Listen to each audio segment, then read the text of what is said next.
Welcome to the NLP Talks podcast, bringing you inspirational stories along with a good dose of potentially life-changing NLP strategies. I'm Laura Evans, multi-award-winning NLP trainer, and I'm on a mission to help you unleash your potential in business and life. I'm so glad you're here. Pull up a chair, listen in, and let's get started on revealing more about this transformational NLP toolkit. Hey, how you doing? I hope you're well. Thank you so much for tuning in to another episode of the NLP Talks podcast. I am, of course, Laura, your host and the founder and lead NLP trainer here at Unleash Your Potential. And have you heard the news? If you follow me on social media, you'll know that we have recently been awarded the leading NLP training provider here in the UK. We are so chuffed. That's not what today's episode's about. Without further ado, let me reveal today's guest, which is Natasha Williams. Now, Natasha, after furlough and the pandemic here in the UK, came off the rat race wheel. She decided to take some time out and to really start to focus on what she wanted to do and what she enjoyed. And she finally took the long overdue decision to put herself first. That led to her making a decision to set up her coaching business, Thriving Minds Coaching, and led her to me, the NLP training here at Unleash Your Potential. Now, not only is she running a successful coaching business now, but in this episode, she shares how within 11 weeks of having a job, she'd got promoted to being a director, how NLP helped her improve the relationship she had with her family, how she now lives her life through an attitude of curiosity, realized on the training that in fact she didn't trust herself and now does, and talks about the difference that makes. And one of the things I'm super proud of is that she took her NLP Master Practitioner training and has turned it into a product which you, as a listener of this podcast, are going to hear all about and can get your hands on. It is called the Karma Baby Technique, and she talks all about the creation of it, how she discovered it, and how you can get your hands onto it. Now, I give her a bit of a row on the podcast because she charges very little for it. And that's because she wants to get this technique around the globe, helping parents, grandparents, and caregivers to really help calm down their baby. Because let's face it, a fractious and upset baby can ruin your day. And when you find out just how good this technique is, I'm sure you're going to be wanting to check it out. So without further ado, let's go across and hear Natasha talk about how this journey with NLP started for her. I think like everyone, the pandemic hit and I suddenly found myself at home. And having had a very corporate job with, long hours, quite intense, I suddenly stopped. And after a couple of weeks, realized that I hadn't really thought about what it was that I really wanted to do and what I enjoyed. And I'd lost myself in a bit of a corporate rat race along the way. And I think it must have been about a month later, I took, for those of you who are young enough, I did a Shirley Valentine and I went off for a month with my husband and my youngest child to Greece for a month and just defrazzle, not even thinking about what I was going to do next, but let's just get myself in a good place, emotionally, mentally, physically. I did that. And as I came back, I decided to scope out what it is I want to do next. Whatever it is I decide I want to do, it's got to be something that's for me, me personally, busy mum, 3 children, a grandson, married, big job, and all of that was going on. And I just decided I wanted to stop and really think this through. So it didn't take me long, a couple of weeks in, I thought, right, okay, I like the coaching thing, and I researched online, did a couple of online courses, very thin. I thought this isn't what I wanted. And then I found Unleash Your Potential. And then I found Laura. And I just knew this was the bit that was missing. I wanted to set up my own business in coaching. And I knew that this was everything I read about it, everything Lynn taught me through. That this is it. This is what I need to, to do what I need to do in the future. And it just started from there. And it was just been an amazing transformational journey. I know people say transformational a lot, but it was, because it's where I am now and where I was then. I'm a completely different person. And without me stopping, without me finding that, I've got a lot to be grateful for, to be honest. I know when you talk about your life before NLP, I've heard you say before that it felt a little bit like life was going on like the other side of the fence, and that you were kind of peering over the fence from this hugely successful corporate career, I might add. Like you were a senior executive in hospitality, 20 years, hugely admired, I know, professionally by your colleagues, done some really high-powered jobs, and you had focused very, very much on your career. And talk to us a little bit about what that was like when you say you were peering over the fence at life, the other side, and what was going on and what you felt you were missing out on. Well, I think I was aware at different points during the 20 odd years that I wasn't as present in my life as I wanted to be. But I was making this excuse and telling myself a story about it's because I'm trying to provide the best for the family. I'm trying to, do that for everyone else. And I just got to go with it because that salary is important for our lifestyle. And I told myself this story. It was okay to sacrifice myself and really quality time with my family on the premise that that's what I should do. Now, who said I should? Who says should? Anyway, we talk all about that, don't we, in LP training. So it was just a revelation to suddenly realize that I hadn't been actually very fulfilled for a long time. And I wasn't actually in my life with my family. I was literally peering over the fence. I remember my daughter, she was 12 at the time, and said, Mum, I know that you pop in on weekends and you come on holiday with us. And that was a really profound moment, because that was, for me, confirmation that I wasn't present and I was peering over the fence. So, this whole journey that I've been on the last couple of years, I am very much in my life with my feet on the ground and present in those relationships, which is, I know, more important to me than anything else. And I refound it. And I told myself a different story about if you're not choosing, if you're not, if you're not changing it, you're choosing it is something I love. It's something I think is great with clients too, because it's about taking responsibility, isn't it, for yourself? Yeah. And that, it was a wake-up call, to be frank. Yeah, no, I can imagine. Real heart-wrencher that for your daughter to say that you pop in on the weekends and you come on holiday with us. Wow. So you found NLP, you found me, and you came on the courses, and obviously you've done, well, not obviously, because listeners to the podcast won't know this, but Natasha's done all the courses. So she's done Prac Coach and Master Prac. She's done all three, and did that during the pandemic. And I'm just wondering, Natasha, were there any kind of real standout moments for you on the course for yourself? And then maybe then to start to talk a bit about the difference that made for you kind of professionally. Okay, so I think the one thing that sticks with me is almost like a little mantra in my head. It's about the presenting problem is never the problem, right?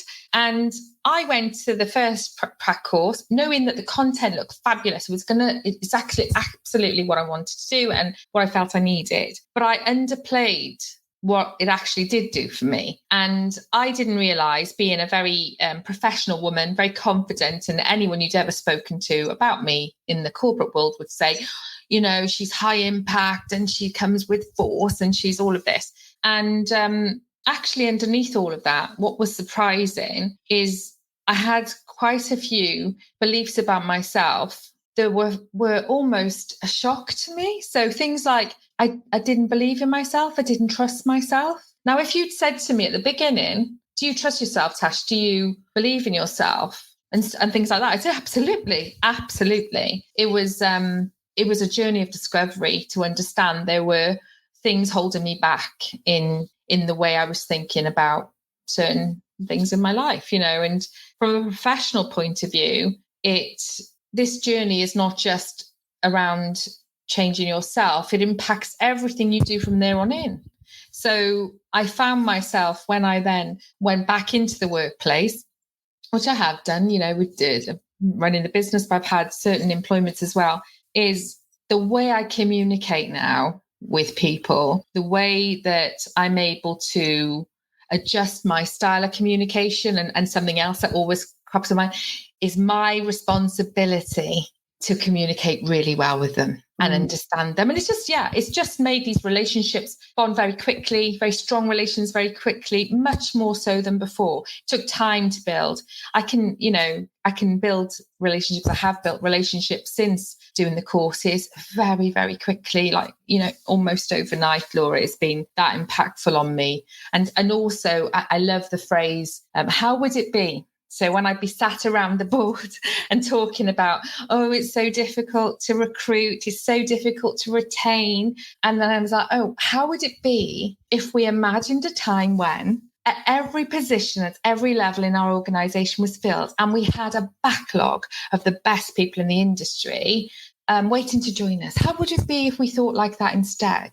And then say nothing. And you can just see the light bulbs going on and the reflection. And I've had some fabulous conversations on one-liners that have just been so impactful in that environment, that I know that that's a skill I've gained through NLP for sure. I love it.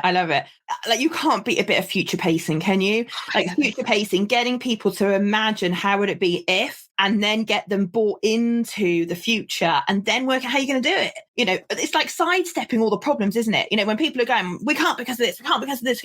Okay, but how would it be if we could?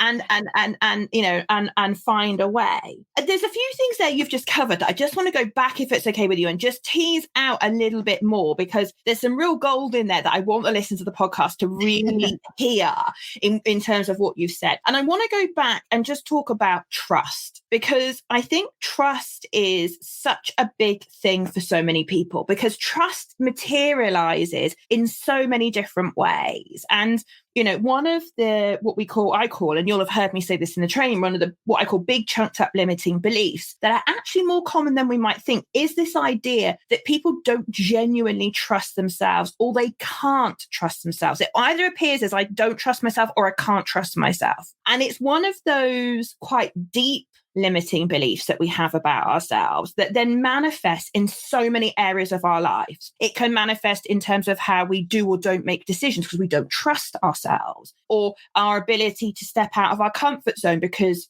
can we trust ourselves to be professional? It can materialize in our relationships. Like, I can't or don't trust ourselves. And like you, if someone says to me, do you trust yourself? Well, obviously. But it was one of the ones I had also, that I didn't really trust myself. And I used to defer to everyone else to make decisions because I didn't trust myself. I would solicit, feedback from so many different sources because I didn't trust my judgment, all of that kind of stuff.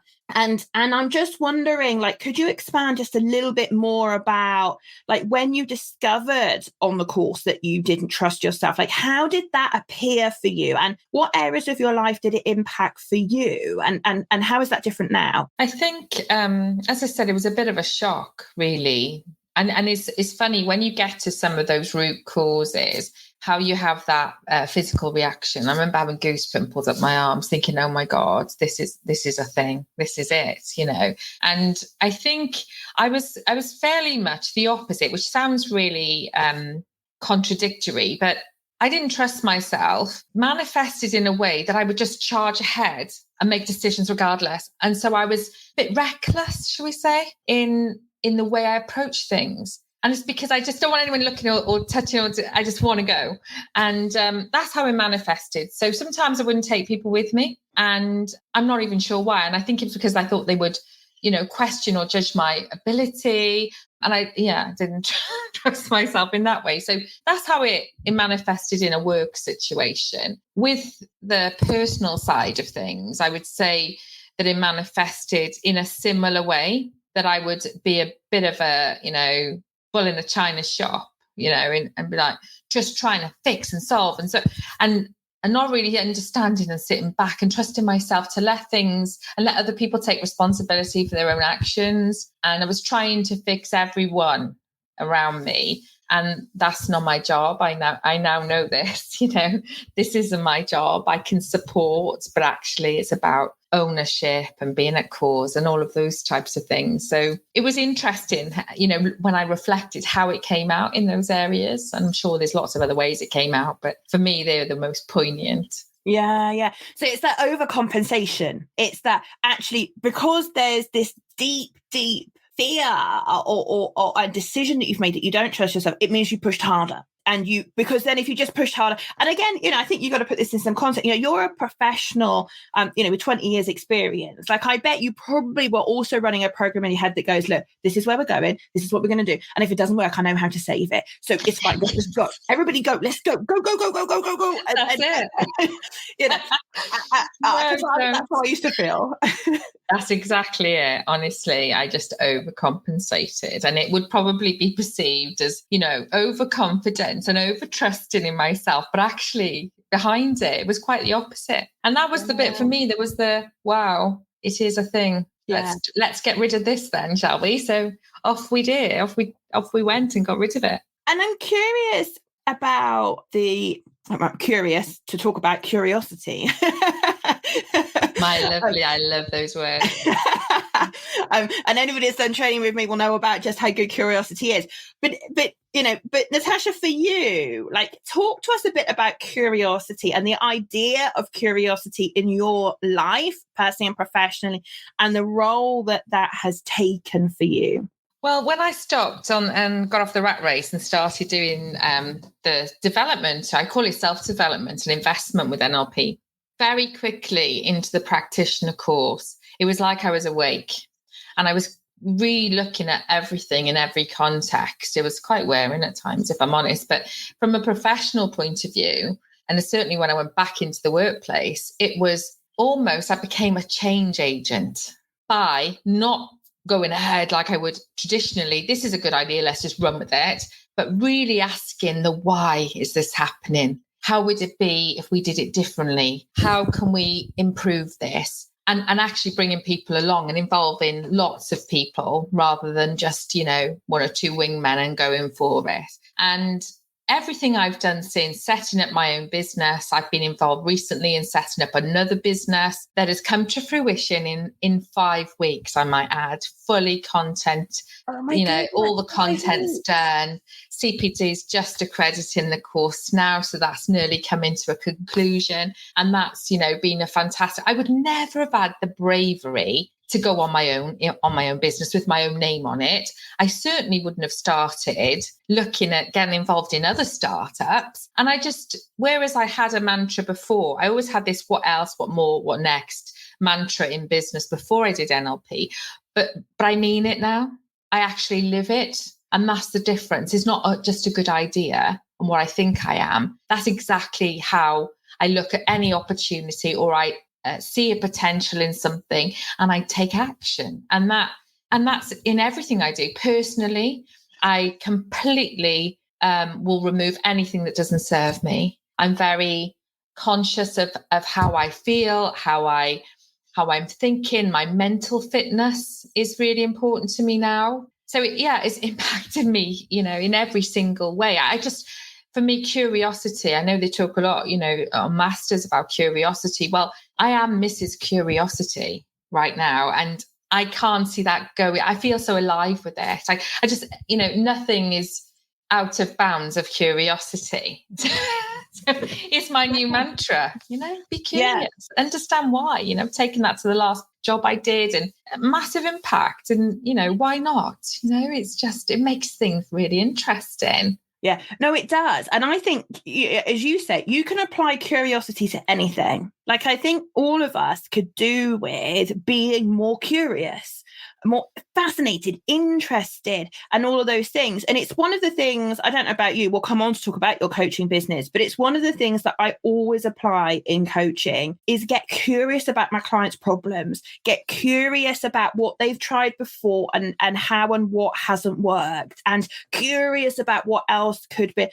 You pre-frame any question in coaching, business, life, family, or anything with curious. I'm curious as to, or I'm curious to find out. People don't mind curiosity at all. And people embrace it. I don't know if you found that. Oh, wow. I think just talking about that in a coaching perspective, one of the most, the biggest reactions I get when I'm coaching is I'm curious to know when you decided that.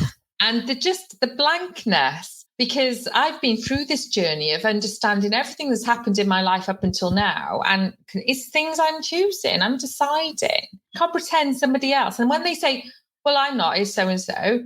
Well, or it's something else. I say, well, if you're not deciding, then who is deciding for you? And then, you get that. And it's just one of those questions that they become more aware of what it is, what it is we're doing here. It's just a real light bulb moment. I just love that whole question. It's just fabulous. It is brilliant, isn't it? I love it too, and I think it's worth us just pausing for a moment, just to deconstruct and just depack that, is that the right word? I don't know, but talk about that a little bit more, because it's one of the coaching questions that we cover on Master Prac, isn't it, on our Master Practitioner course, and it appears in a couple of different places. So we have a really funky little technique that we teach on the Master Practitioner course called the Decision Destroyer. It's part of that one, but it also appears in some of the more advanced language pattern training that we do around nominalizations and things like that. And you don't need to understand, someone listening to this podcast, you do not need to understand the technicalities of where this particular question comes from. But life for most of us is a series of decisions that we either made consciously or unconsciously to believe or to have a perspective that things are a certain way. And when someone comes up with a limiting belief, which, by the way, is a decision to have it be that way, or any other decisions, or like Natasha's just saying, actually, well, if it's not your decision, who else made the decision? Like bringing that into people's awareness. And I don't know, I'm sure, Natasha, you've got some great stories of this, but I know some of the people that I've coached, and they say, well, let's take a simple limiting belief. I can't do presentations. And then I go, okay, so when did you decide that? And you can literally see people go inside. And if you're trained in NLP, you know about eye patterns, you watch their eye patterns, you can see them go looking for the answer. And then they come back and go, actually, probably when I was about 12. And this is a full grown adult that sat in front of you and you go, 12 years old, that's really interesting. And then I love adding the second question, which we then ask, which is, and what was going on before that? What was going on before that? That was going to be, Yeah, exactly. Because what that does is it paces the client back to a time before they ever put this limitation in their way. And then if you can pace them back to before they put the limitation in place, all of a sudden the world opens up to them, and that you can just see the light bulb go off in their eyes when they go, oh my goodness, yes, it's a decision. Yes, I can have it. I can decide it be something different. I'm sure you've seen that as well when you've used I love it. And when you take them back and say, well, when was a time you didn't decide that? And how old were you? And then sometimes in that, when they're looking inside, they'll come up with an event that when they made that decision. And that's so powerful. And you don't often, you don't direct them to the event, you direct them after, don't you? Before it happened, what were you doing? And then, when did you decide it? And when you ask enough questions, yeah, absolutely. The event always, I've not had a situation where the event that they made the decision hasn't come out. And that's so powerful for them. Isn't it? It's amazing. It's absolutely amazing. And this is a very simple coaching question and technique that we teach on Master Prac that anybody can use, right? So if you're listening to this podcast, I don't care where in the world you are. If English isn't your first language, you're going to have to translate this. I apologize because I only speak English and do that. But when you hear someone at work, at home, your family, your friends, your children, your work colleagues, your boss, anybody that comes across and in their language, because remember, language is the surface level structure. It's the tail end of the deep structure that goes on in the unconscious mind. Bring that decision into their awareness and say, when did you decide that? And they'll tell you. And then you'll say, before that, what were you deciding? And it shifts people's perspective. It's amazing. It's absolutely amazing. But it all comes from an attitude of curiosity, though, right? Because we get curious about the decision and have things be different. I want to talk, Natasha, a little bit more about work, if I can. And then I'm going to come and talk on about some more personal stuff, because I want to talk about that as well. So in a job that I know you did some time ago, you joined them as a head of function, and in just 11 weeks got promoted to being a director. Now, that is outstanding by anybody's stretch of the imagination. In a matter of weeks to have joined at a certain level and then all of a sudden got yourself a directorship role. And I'm just wondering whether you could give us a view as to how that happened and what supported you to even be able to consider doing that, let alone doing it. Well, it's really interesting because it touches on some of the things I've said already, but I think fundamentally that promotion came my way because of my mindset and my curiosity. My curiosity about every way the business operated, why it operated that, and getting almost an opinion from everyone within each team about what they thought of how things were. And also alongside that, building really strong relationships, really early doors. And also, quite interestingly, I wasn't worried, or I didn't have that limiting belief of not trusting myself anymore. So what I was finding is I was happy to talk confidently, authentically, and put myself out there, with some bravery and curiosity. And I think that was just, I think it was just a wow for the business I was working for. And I didn't expect it to happen the way it did. We had a dinner the one evening, and the next morning I had can you come in for a meeting? So I was like, oh, what's going on here? Is everything okay? type of thing. And so it shouldn't have been a surprise, but it was a really lovely surprise. For me, it was an indication that I am bloody good at what I do, and actually I can make an impact in a very small amount of time. And I can also engage everyone along the way, because why would they otherwise? And so I think, I just felt completely, I guess, happy with myself and the journey I'd been on inside internally, that I was able to navigate to a position where it happened because of what I did and the way I did it, and was recognized very quickly. And very grateful for that, because that was, it was well earned, but very grateful to have that opportunity so early on, and then stand up and, make a difference in the next role, which I did. So yeah, it was all the bits and pieces I've talked about, that curiosity, those building relationships, and that real sort of belief in myself that I was more than worthy to do it.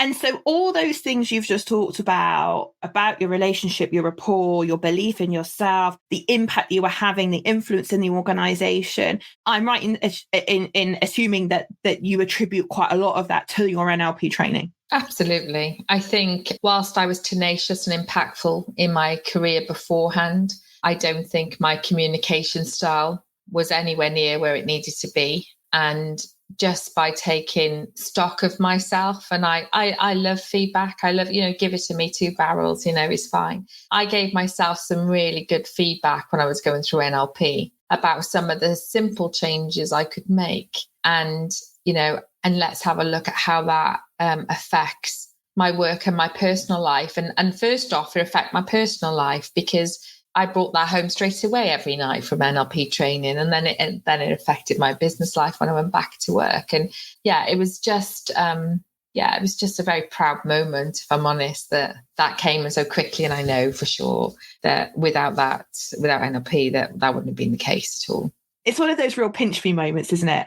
It's like, is this really happening? Like, how? And then you sit back and reflect and go, well, obviously it's going to happen because of what I've done. But in the moment, you don't feel it, do you? You just, no. And it's wonderful when someone else recognizes that in you. I think that's quite a special moment, when someone else recognizes in you that you've shifted, that you've got this contribution, and that they value it so much that they want to recognize it with a change of job title and increased salaries and all of those things, because they recognize the contribution that you make to their organization. Yeah. And to the wider estate, that we had a lot of great development. I put a lot of people through very intense development programs and got them promoted to general managers and so on. And it was just, everything just, was working really well and coming together through my focus, my efforts, my communication style. So I pretty much nailed it at the time. It's great. Yay. I love it. I love all the success. I think it's amazing. You mentioned your personal life there, and you mentioned at the beginning of the podcast that you've got 3 children, 2 adult grown-up children, and your third, which is a bit younger. And I'm just wondering whether we could just touch on the impact that your new NLP knowledge and skills had in terms of your relationships, with your children. Did you notice a difference there? Oh, absolutely. I think, as children do at different ages, they're not always as open with you as they might have been as younger. When you get that period between sort of 15 and 25 where you sort of lose them a little bit while they're sort of becoming adults. And I was sort of in that space with the two eldest and doing the NLP training, understanding my language, understanding my tone, understanding, how I could challenge, but do it in a really, in a great way, through great questioning techniques. Certainly for my eldest, we were able to talk openly about everything for the first time. It just opened a floodgate because I changed the way I was communicating. And that was just fabulous because I felt, for a long time, I'd lost that connection a little bit as they were going through that stage. Same with my son, same happened. Sometimes you wonder, do you need to be that open, but it's gone from one extreme to the other. But I feel like I understand them more. I think they certainly understand me more. It's interesting because they didn't really know what was going on because I was actively changing my strategies with them and my style of communication. And then one day my eldest said to me, "What did that course do to you? Because you're just like so calm." I was like, "It didn't do anything to me. It's just sharpened my skills." And she's just saying it like that, Mum. It's just everything, isn't it? So it was just interesting for them to make those comments. They thought I'd been, had some fairy dust sprinkled on me or something. But it was just, it's great to take stock and relook at your communication and how fundamentally that can shift a relationship and the open and honesty that comes with that, and how you can absolutely connect with people. And that absolutely transformed at home for sure. And I'm guessing that improvement in that relationship that you had with your eldest, two at that time, those changes, a bit too open, as you say. Yeah, please don't tell me that. But you've got that level of rapport. And I think, I don't have children, as many of the listeners to the podcast will know, but obviously I have been a child of a parent. And I think there is always that challenge, isn't there, with parents, because parents are naturally inquisitive and want to ask lots of questions. And it can feel sometimes like your parents are challenging you too much. And, and that then leads to them shutting down, that kind of thing. So I'm guessing you probably found a different way to achieve the same outcome in terms of how you approached them. Well, it was twofold, really. I think one, I had to I call it having a word with myself around their life is their responsibility. I brought them up in the world, I fed them, I've sheltered them, and all of that stuff that you do. But actually, I can't control how their lives turn out. And there's just every decision they make, that's up to them. They're adults. Trust them. You trust yourself, trust them to be the best adults they can be. And just having that mindset, change the way you speak. I think they thought I was pretty sarcastic before and very challenging. And I just stopped being so challenging. I just started having pointed conversations here and there. And slowly but surely, it broke down some of those communication barriers we'd had previously. So, yeah, it was a very, very interesting because my eldest also said, "I noticed that you're very different with my youngest, who's 12, than you were when I was 12. Is it all to do with our stuff again?" I was like, "Yes, it's the NLP stuff. Yeah, I'm learning to be the best version of myself." And she was like, "Right, okay." But she noticed it in my communication with everyone else. And, it's funny when they tell you, that this is going on, they've noticed. And actually, more importantly, being able to connect at a better, deeper level and be more present and understand what's really going on with them, how they think, how they feel about things, without any pressure or just question after question after question or judgment. Took away all judgment. Seek first to understand. Let them talk if they want to. Don't if they don't want to. And yeah, I've just become, an expert overnight in my language with them, which is great news, isn't it? Oh, after all those years. Winging it. And then you're like, well, and I'm sure your eldest was like, "Oh, so couldn't you have gone that course when I was 12? Because then, I would have had such a rough ride." She was saying that in a roundabout way, how different I was with the youngest compared to her. But all very good. Yeah, it's absolutely transformed my relationships with them. I love it. So I'm conscious of time. I can't believe we've been here this long already. So there's so much more we need to cover. So just before we move on to the next phase, if you're listening to the podcast, thank you so much for listening. Please be sure to subscribe to the podcast wherever it is that you're listening to this podcast so that you get to hear all the amazing guests and interviews that I have.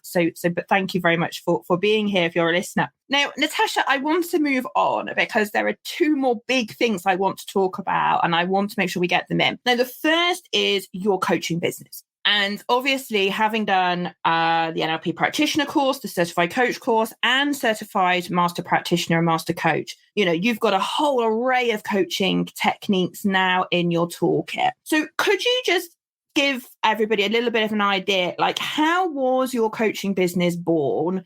And tell us a bit about what you do in your coaching business. So my coaching business was born in a couple of weeks after I'd come back from Greece and decided what I wanted. I knew I wanted to do set up a coaching business. Then I found NLP. So whilst I was waiting to start my course in the January, so did the practitioner and the coach together, I already started trying to understand what it is I wanted to do, what type of coaching I wanted to do, etc.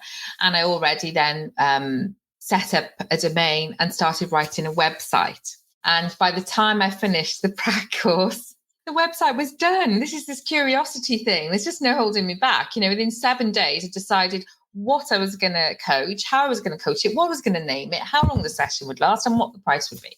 And so it happened really quickly. And that's the beauty of having focus and having, this mirror on yourself about what I want to do. And I'm very action orientated. I just want to get on and I just want to do it. That just made it like super booster charged. So I remember at the end of the 11 days, getting the guys on the course to look at my website and give me feedback. It was already in. So that's how it started. I got the whole from the course itself.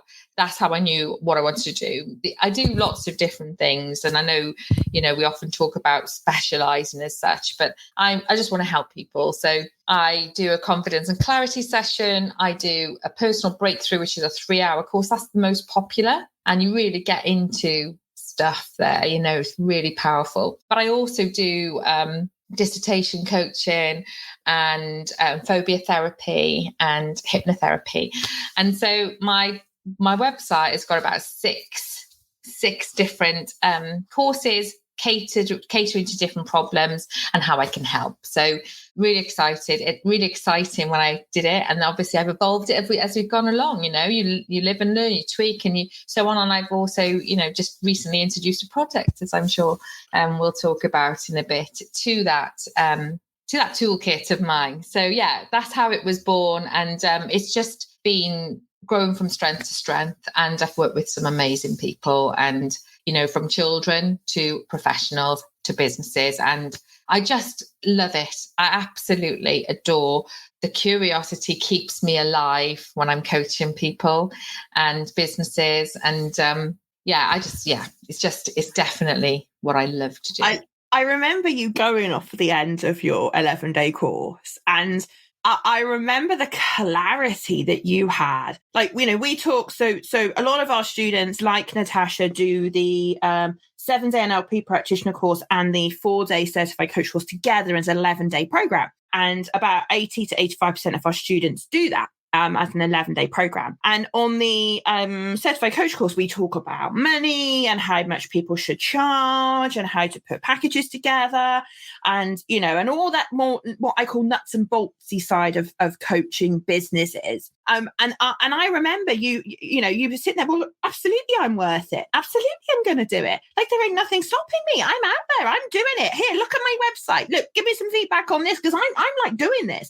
And it was a real laser sharp focus of clarity that you had. It was almost like like you were just all of a sudden, there was nothing in your way anymore. You had done all your personal development stuff. You knew exactly what you were doing. You knew exactly how you could help people. And you just like clarity. I remember the confidence and courage and clarity that you had. It was just amazing to see. It is. And I think then going on to do the master course later on in the year, I came out of it with even more like laser vision, and I'm still so not done. I just thought, right, what products could I, techniques could I pull together?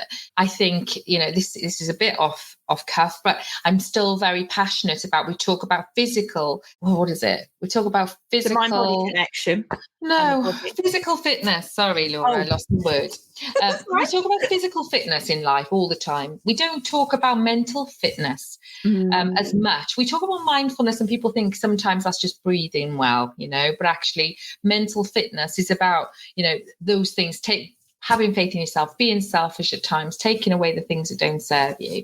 And I think there's a massive gap in how we don't teach mental fitness from a very young age. And that, that might prevent some of those, or help with those limiting beliefs that we form early on. And so I'm still really passionate. There's so much to do in that space, but one thing at a time. But yeah, so I came out of Masters with a very clear plan. As I did with Prac, I had my business up and running, my website published, Masters, I come out and I thought, right, how am I going to conquer the world with this now? So it just moved me on to a different level. You were on a whole other level, because you were talking about globally what you were going to do and this great big mission that you had. I remember I sat in that training room, you were going, I'm going to help all these people, and I'm not just being limited to the UK, I'm going global with this. Like, this is going everywhere, like there is so much here for me to give people, and I hugely admire that, in you. Now, you mentioned a product, and I absolutely want to talk about this, because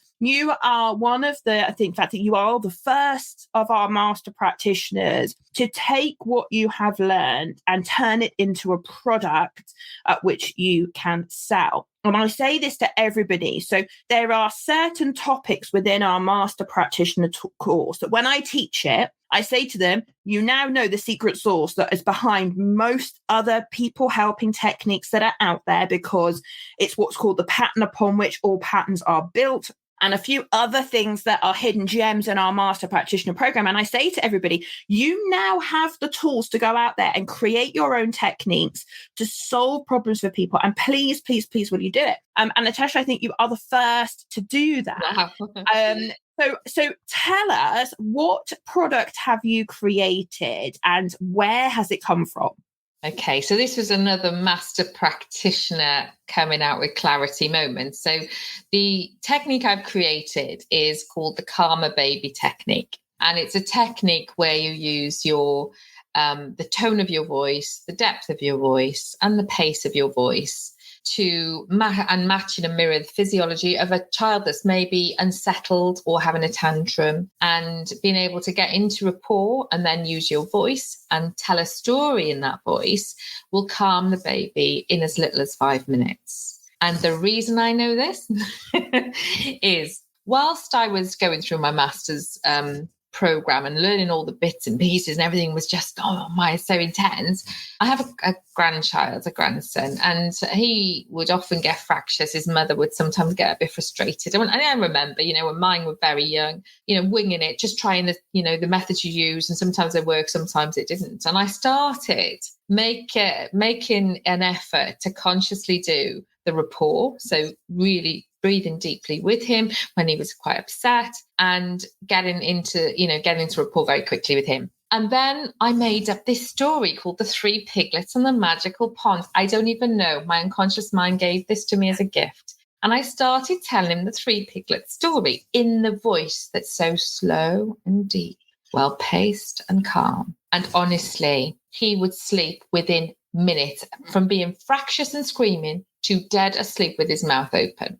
In fact, I'll tell you a story. The one time he was fractious, my daughter was staying here with him. So I said, let me show you what I do to calm him. So she laid with him, I laid with him, and he was upset and all of that. So I started it, and I was breathing with him, and then I told the story, and I said, "Oh look," he was like literally 3 minutes long. It just transformed the way I was handling him if he was fractious. And as I looked, she was asleep. So she just went along, as the child did, and she was asleep before he was. So it works on adults too. But this is where this technique, and at the time I was doing this with my grandson, I didn't think that I was going to turn this into a product. As I was doing my masters, I thought, there's something in this. What parent out there, when they have, because it can ruin your morning, ruin your day, ruin your night, when they get so upset and you get upset with them, it's very distressing. Sometimes you get frustrated rather than calm. Just by taking control of that really quickly and knowing that you've got that power, who wouldn't want to know about that? So that's how Calmer Baby Technique was formed. So I've got a video and I've launched that on social platforms, and the package itself is on my website. People can buy it directly from those sites or from the Facebook page, and it comes with the toolkit when people purchase it, and they get the story. And it's not about the 3 piglets and the magical pond story. They can use any story they want, but they also get my voice recording, how to use your voice, the style of the tone and the pace and so on.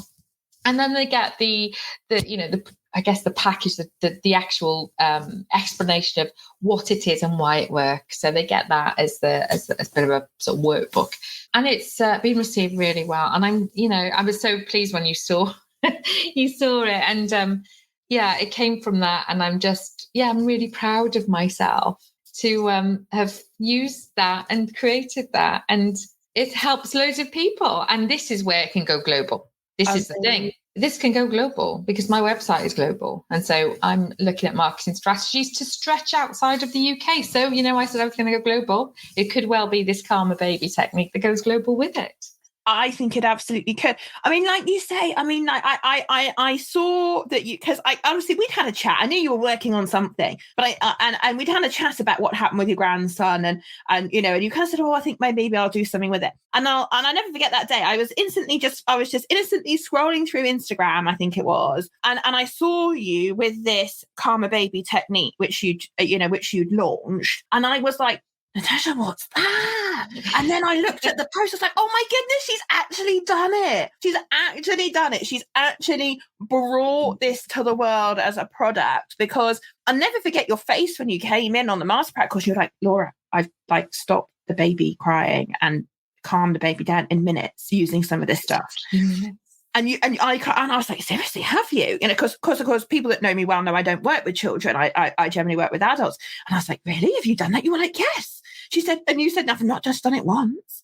And I was like, oh my goodness. So to see then on Instagram that you have put this training package together, and that you were sharing it with, parents and grandparents and anybody for that matter that wants to know how to, quickly calm a baby down. I mean, 5 minutes, as fast as 3 minutes you've done it. I mean, honestly, it's unbelievable. And that's the power of the voice, isn't it? It's not the content. And as I explain in my video, it's not about necessarily learning the piglet story. It's not about that. It's about your voice. It doesn't even matter what words you use. It's about how you say it and the tone and the depth and so on. And it's just, I just can't believe that it came from that. But it's, that's my story and that's where it came from. And I don't think I ever got the piglets to the oak tree where the wise old owl was with my grandson. So I can't believe, as little as 5 minutes is absolutely, I've never got to 5 minutes ever I must have used this, for over a year now with him. So it still works, except there are sometimes, and this is what happens as I get a bit older, because he's like older now, I'll say, you're retired, Cole. And you say, no, I'm not. I said, do you want me to tell it? No, don't tell me the piglet story, Nanny. And then he'll say, yes, please. And then I'll do it. Because he knows the minute it starts, he knows he's going to sleep, because he knows that, doesn't he? From experience and from what's happened with starting the story in the past. But brilliant. I just love it. And I think the fact that I've got such great feedback about people saying that they really found it useful, that I can't believe how taking control of their emotional state really quickly at the start of a tantrum or a fractious period or at nap time when you get irritability, just taking control yourself and stepping in. It's just been, it's transformed their confidence in dealing with tantrums. And that's just wonderful to see. Isn't that why we're in business? Yes, absolutely. And I have absolutely no doubt that people around the world are going to find value in this technique. And I love the fact that the piglets don't get to the oak tree. I think that's just brilliant. I've got so much more in the story to tell, but it doesn't get that far, You don't even get to the magical pond. This is the thing. You've got to go past the oak tree to get to the magical pond. We never get to the magical pond that's down in the meadow. But, hey-ho. Brilliant. I absolutely love it. I love that it all works so well that you don't even need half the story. No, you don't. Absolutely. So it's just so powerful. Oh my goodness. Natasha, if people want to get their hands on a copy of your Calmer Baby technique, what is the best way for them to get their hands on it? Okay, so I've got a website, thrivingmindscoaching.co.uk, but I'm also on Facebook, Instagram, and LinkedIn. So just say that again, just a bit more slowly for those people that are hearing on the audio. So what's the web address? It's www.thrivingmindscoaching.co.uk. So thriving as in ing. Yeah, thriving minds coaching. Mind or minds? Minds. Minds plural. Yes. Perfect. Just so we got it right. So thriving with an ing, minds with an s, coaching. Yeah. .co.uk. .co.uk. Okay, amazing. I will also, for the benefit of everybody that is either watching the live stream with us today, or if you're hearing this on the podcast on whatever platform you normally listen to, if you check out the description to this episode, I will make sure that I put the link to the Calmer Baby technique in the description to make it super easy for everyone to get their hands on, because I know you've priced it really cost effectively. I know I gave you a bit of a row over that, didn't I? I was like, why are you giving this away so cheap? And you were like, yes, but Laura, I want to help lots and lots of people. So, and I totally respect that. So, however, if I get any more of Natasha's ear, I will be telling her to put the price up. So I would suggest you go and get your hands on that technique like ASAP before she decides that it's worth a lot more, because it's like, listen, what price do you put on being able to calm a baby down in a few minutes? Like, seriously, like every parent on the planet, I think, should have access to this tool. So please, people, go check it out wherever you are in the world. Go check out the Calmer Baby technique and let Natasha know how you get on. Because like Natasha said, I know she's had some amazing feedback already from people that have already invested in it and are already using it to calm down their babies. So thank you so much, Natasha.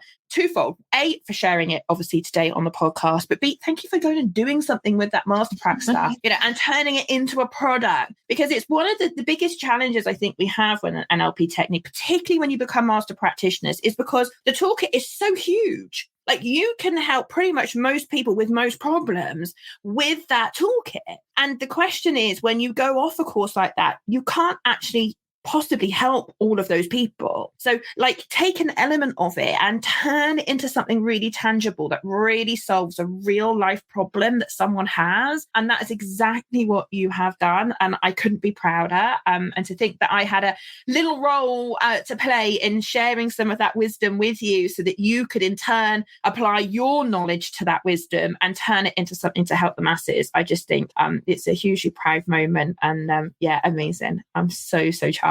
Thank you. It's the first of many to come. I can't wait. I'm not done yet.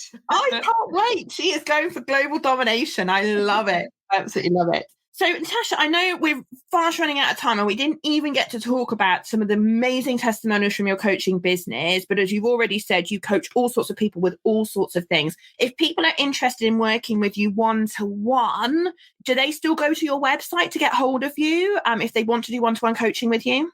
Yeah, website, or again, if they prefer Facebook or Instagram or even LinkedIn, I can be found on there too. So either of those platforms. Amazing. Oh, I'm just so chuffed. So thank you so much for coming on the podcast. Oh, thank you for having me. It's been so wonderful to hear how you've been using all of this NLP knowledge in your work, in your life, helping other people through coaching, with your family. It's just amazing. Absolutely amazing. So as you probably are aware, we always finish off the podcast with a quick fire round. Mm-hmm.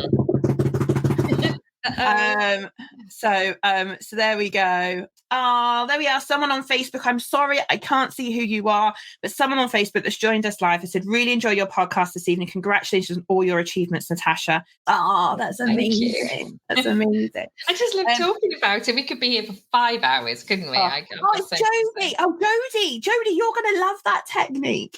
So Jodie's one of our other master practitioners. In fact, she was the previous episode on this NLP Talks podcast. podcast. So if you're listening to this podcast episode and you want to go and hear all about Jodie's story, which also, interesting enough, was also about significant promotion in a short period of time, just like yourself, Natasha, then please, people, go back and check out the previous episode and hear all about Jodie's story as well. So, right, quick fire. Right. Now, Natasha has absolutely no idea what I'm going to ask. In fact, I don't really know until I open my mouth. So we're just going to go for this quick fire question and we're going to see what she says. So, Natasha, if you could have coffee with a famous person that is no longer with us, who would you want to talk to? I probably would like to have coffee or dinner with Nelson Mandela. Oh, I read his autobiography and just thought, wow, what a man. And his approach and his mindset. Yes. So he would be the one I'd like to have a coffee with and talk things through and chew the fat. Oh, I love it. I love it. Natasha, if you were on a desert island all on your own and you could only take one thing with you, what would you take? It would be one thing. Yes. But it would be a notebook that has an attached pen because I love to write. Well, that's technically two things. Well, it's already attached. So okay, fine. So we're going to say that it's because I love to write. So I'd have to just write and yeah. So that would be it. I would write. I love it. If you could go back, Natasha, and give your 18-year-old self a pearl of wisdom, what would you say to her? I would probably say, be brave, be fearless, and be really happy with you. I love it. That give me goose pimples. Why? I don't know. I mean, yeah, I almost can see my 18-year-old self in front of me then, visualization. Amazing. And I'm just curious, because we've been talking about curiosity. I'm just curious, if you were to describe your experience with us here at Unleash Your Potential in one word, what one word would you use? Oh, God, that's hard. Right, I'll let you have two. There's too many words. I would probably say it is profound, is one word. Is profound in so many ways, in the way you think, in the way you then navigate your life, in the results that you get, in the focus that you have, in accepting what was and changing things. Absolutely profound. I wouldn't be where I am today without that. So I thank you and the great courses I attended and the lovely Lynn for facilitating us along the way. But Laura, I can't thank you enough. It's been, a fabulous journey. Thank you so much for sharing that with us. Thank you. It's been amazing. Lovely to talk about it. I love it. And my final thank yous, of course, as always, go to our wonderful listeners of this podcast. Without you, there would be no podcast. So thank you for those of you that regularly tune in to listen to our podcast and share these wonderful stories and get to hear them just as I do. If you are interested in doing any of the courses that Natasha has mentioned this evening, then please do go on over to our website, unleashyourpotential.org.uk, and find out a little bit more about us and click on the contact us button, and you're going to get to speak to the wonderful Lynn. If you are a regular listener to this podcast, you'll know how much we all love the amazing Lynn. So Lynn, we love you. Thank you, because I know you listen to the podcast. But if you want to chat to the lovely Lynn, then just get onto the website, click the contact us button, and you'll find all her contact details there. And and you can have a chat with her. So everybody take care. And until next time, take care of you, and I will see you on the next episode.